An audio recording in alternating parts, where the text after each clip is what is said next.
Det der er Afghanistan. Og de var sure på Amerika og Vesten. Men hvorfor?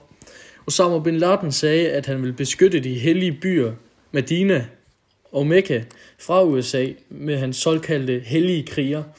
Men Afghanistan og USA kom ind i landet alligevel, og det blev Osama sur over, og det ændrede hans politiske synspunkt.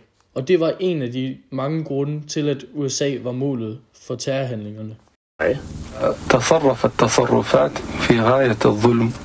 The US government has committed acts that are extremely unjust, hideous and criminal through its support of the Israeli occupation of Palestine. And we believe the US is directly responsible for those killed in Palestine, Lebanon and Iraq.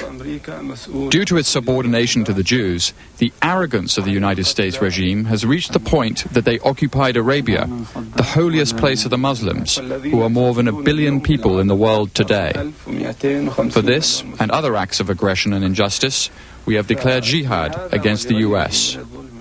Videoen viste Osama bin Laden, der erklærede jihad mod USA, som er det arabiske ord for anstrengelse eller stræben. Jihad vil sige, at man skal yde sit bedste og anstrenge sig for Allahs skyld.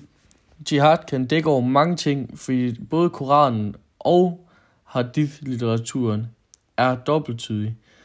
Jihad kan eksempelvis betyde hellig krig, altså væbnet konflikt med religiøs begrundelse, eller det er at anstrenge sig for at være en god muslim. Islamisk Stat og Al-Qaida prøver at formulere jihad som at være en hellig krig mod ikke-muslimer.